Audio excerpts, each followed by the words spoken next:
নামাজিওয়ালা জীবন নিয়ে গেলে সে তো জাহান্নামে যাবে, এটা প্রশ্নই আসে না।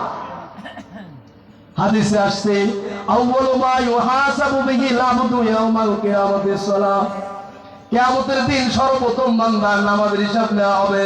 ওয়াইন কানাত সালুহা সাইরুল আমাল ওয়াইন কানাত ফাসাদা সাইরুল আমাল। কয় যদি কারো নামাজ ঠিক হয়ে যায় তাহলে তার সকল আমল ঠিক হয়ে যায়, যদি কারো নামাজ নষ্ট হয়ে যায় তার সকল আমল নষ্ট হয়ে যায়।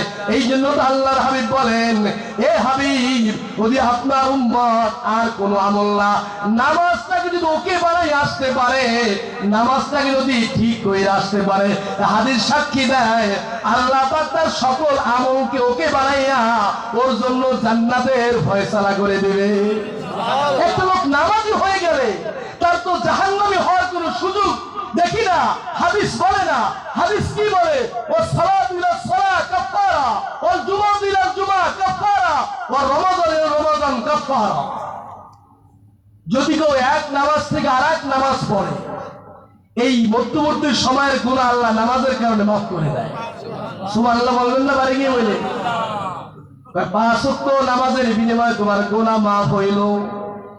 এরপর আল্লাহর হাবিব বলেন ওয়াল জুমাতু ইলাল জুমা, 7 দিন 5 ওয়াক্ত নামাজ তোমার গুনাহ মাফ হয়েছে।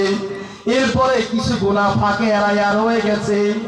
এরপরে যদি কেউ 5 ওয়াক্ত নামাজ আদায় করার পরে জুমার নামাজ আদায় করলো, আল্লাহর হাবিব বলেন এই জুমার বাদউলাতে পিছনের এক সপ্তাহের সকল গুনাহ মাফ হয়ে গিয়েছে।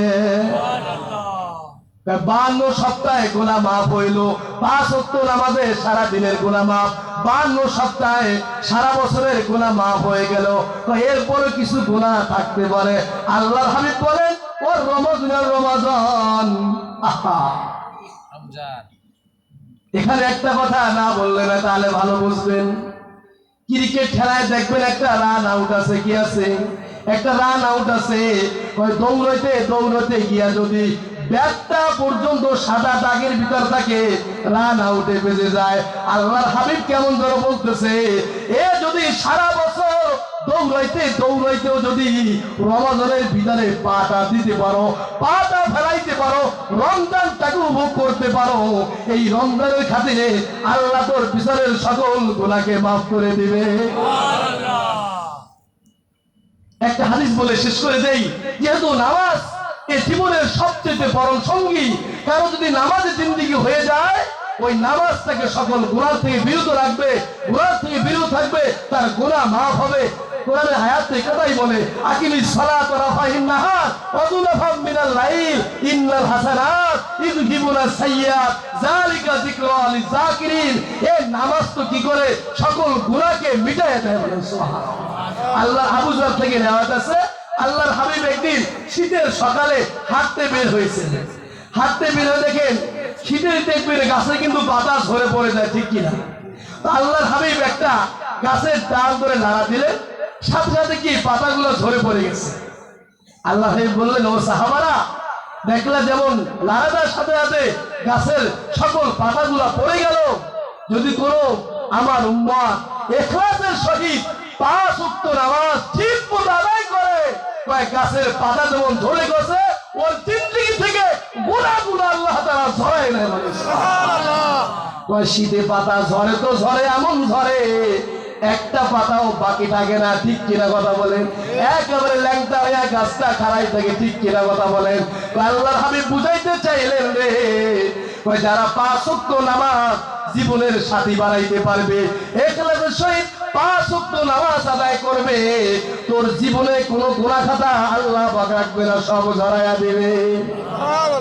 এরপরে আরেকটা হাদিস বলে বয়ান শেষ ঠিক হচ্ছে না, কিন্তু আসছে, নামাজ প্রসঙ্গটা ধরছি বিদায়। এই হাদিসটা আবু হুরায়রা থেকে বর্ণিত আছে। আবু হুরায়রা বলে, একদিন নবী বললেন, ও সাহাবীরা, যদি কারো বাড়ির সামনে একটা পুকুর থাকে, কি থাকে? একটা পুকুর থাকে, আর ওই পুকুর দিয়ে যদি সে দৈনিক 5 বার গোসল করে, কয়বার? দৈনিক 5 বার গোসল করে, ও সাহাবারা, ওই ব্যক্তির গায়ে কোনো গুনাহ থাকতে পারেনি। সকল সাহাবীরা বলে, ইয়া রাসূলুল্লাহ, ওই ব্যক্তির গায়ে কোনো ময়লা গোলা ধুলাবালি থাকতে পারে না। আমার আল্লাহর হাবিব ও সাহাবীরা জেনে নাও, যদি কোনো আমার উম্মত ইখলাসের সহিত 5 ওয়াক্ত নামাজ ঠিক মতো আদায় করে, ওই ব্যক্তির গায়ে যেমন ময়লা থাকতে পারে না, ওই নামাজীর জীবনে কোনো গুনাহ থাকতে পারে না। নামাজ পড়বেন নি ইনশাআল্লাহ, নামাজের সাথী বাড়াবেন নি ইনশাআল্লাহ। জীবন আর যাই করেন না না করেন, আজ থেকে অনাবদ্ধ হন। আমার একক তো খাবার সারা দিন চলবে, আমার নামাজ সারা দিন চলবে না। কে কে রাজি আছে?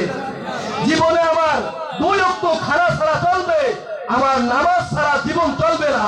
আমার ঘরে 2 দিন অনাহার থাক, নামাজ আমার ঘরে অনা হয়ে যাবে না। আমার কাজ পরে আগে নামাজ, ঠিক কিনা? আল্লাহ পাক সকলকে নামাজিওয়ালা জিন্দেগি বানাইয়া নামাজিওয়ালা হয়ে এ দুনিয়ার থেকে পরকালে কবরে যাওয়ার তৌফিক দান করবেন। আমিন।